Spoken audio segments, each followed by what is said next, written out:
Come gather close, come feel the flame. Lesley George, remember the name. Island soul with a fearless spark. Truth speaks here and it leaves its mark. No dimming down, no playing small. Stepping strong and stand up tall. You walk in bold, you move with grace. Mosaic Sparks, come take your place. This is where brilliance learns to speak. What if the very thing you've been apologizing for your entire life, the thing that makes you feel like you do not fit right, is actually the exact thing that qualifies you for everything you have been chasing? Don't move. Don't skip ahead, because this episode might be the most important conversation you've had all year.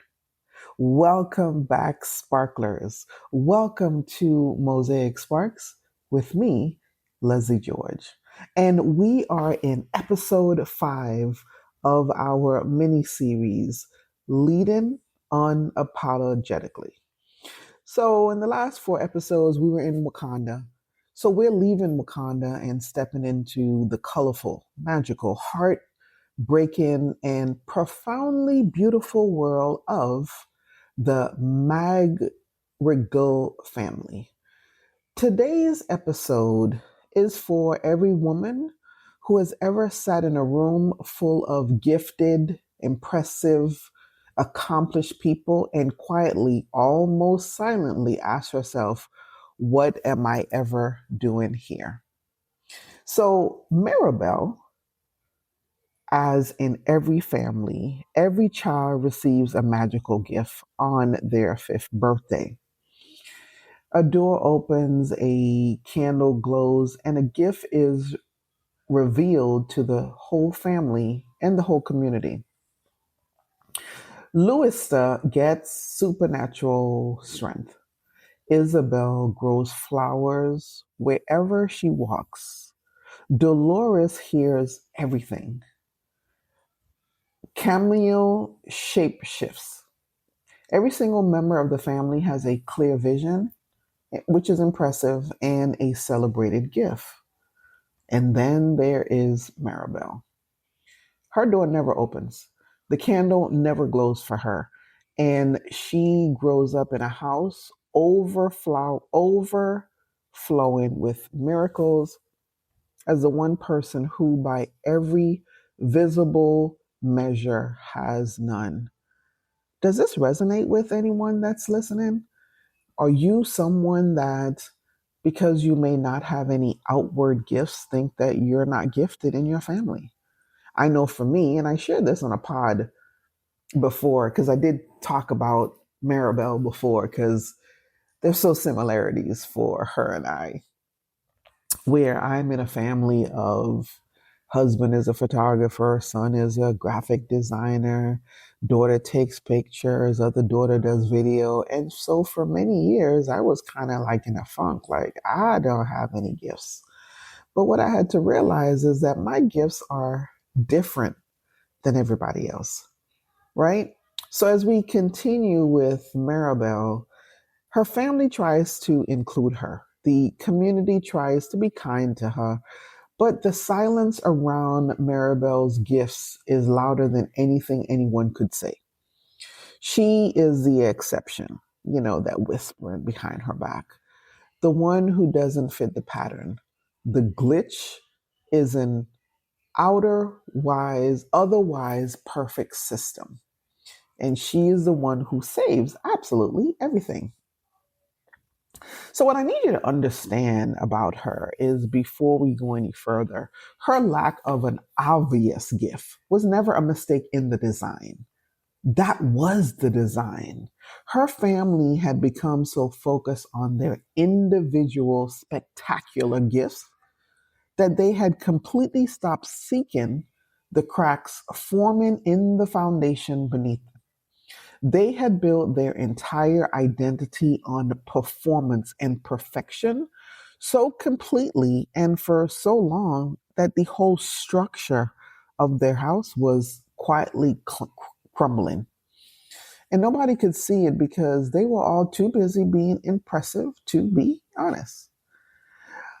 But not Maribel. She could see it because she was not distracted by a gift that made her feel separate or superior.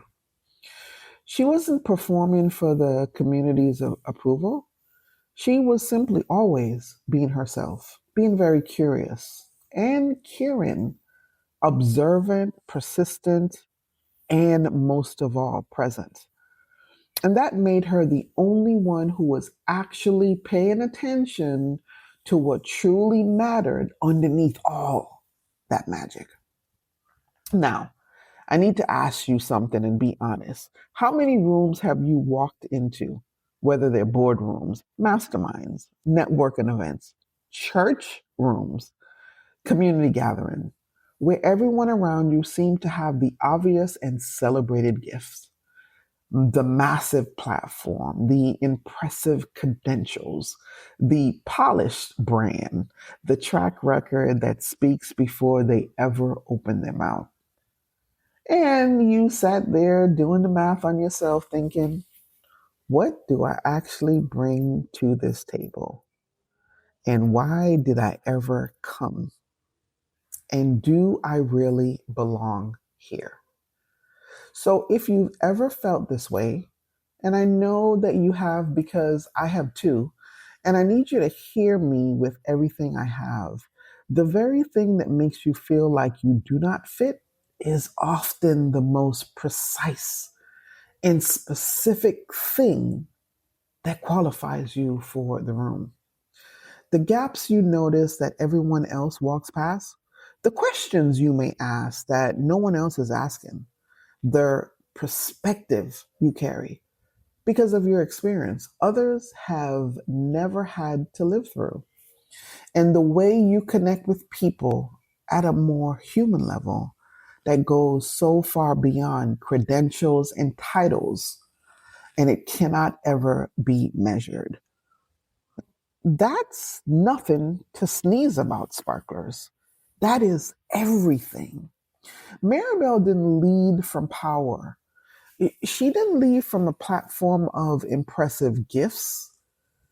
She led from something pure, unfiltered, completely unapologetically authentic. She was relentless and sometimes uncomfortably herself. And that was enough, more than enough. It was exactly enough to save her entire family and restore what was broken and heal what had been dying for years. Not in spite of who she was, because of exactly who she was. And I want to push even deeper here because her story reveals something about the dangerous pressure that we put on ourselves to be spectacular, to be perfect, when we are actually called to be significant. Spectacular gets applause. Significant changes lives. Spectacular is about what people can see and celebrate in a moment. However, significant is about what actually matters and what endures. Maribel was not spectacular by anyone's visual standard, but she was profoundly and permanently significant. You don't need to be the most impressive woman in the room. You need to be the most authentic, courageous, and completely honest you. Because there's a problem in so many different industries, even in your community or your family and generations, that only you with your exact story, your exact wounds and wisdom, that your exact, completely one of a kind way of moving through the world can solve. The moment you stop performing the vision of yourself that fits someone else's mold and start fully inhibiting the version of yourself that was sent to break it, that is the moment everything changes. So, as you know, with every episode, I want you to take the thing you've always seen as your biggest limitation, that thing that makes you feel like you don't quite belong, and reframe it as your most powerful asset. Write that down at the top of the page. Then write 3 specific ways that the exact thing has made you stronger, more equipped, or more uniquely qualified than someone who never had to face it.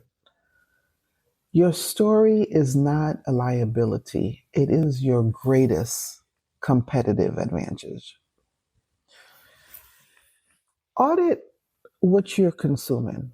So, if the social media accounts, the podcasts, the communities, or the spaces that you've been spending time in consistently make you feel behind or less than or even not enough, they're costing you more than you realize.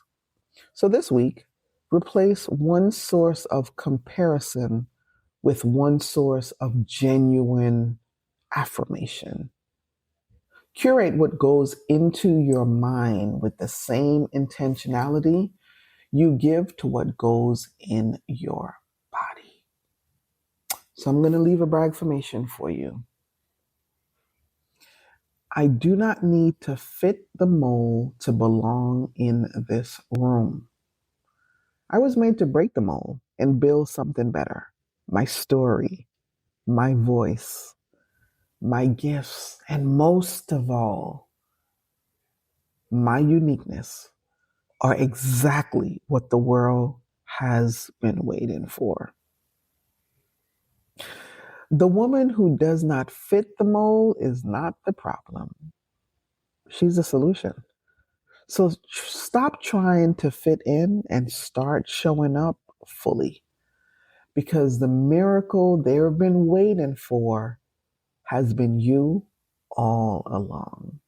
So, sparklers, that we come to the end of this 5th episode of our mini series. I want to thank you for joining for all of the episodes. This is something that I wanted to try to see if you resonated with these mini series. And before I say goodbye and get ready for episode 6, I want to just give a shout out to our listeners in Japan. Our listeners in Japan, they keep showing up, and so just want to do a shout out to our listeners in Japan, and we also have some listeners in Russia. So shout out to you in Japan. I hope that you are enjoying this pod. Please feel free to share it with your friends, family, and coworkers, and don't forget to leave us a review. So until next time, or I'll catch you over on the last episode for this mini series over on episode 6. Bye for now.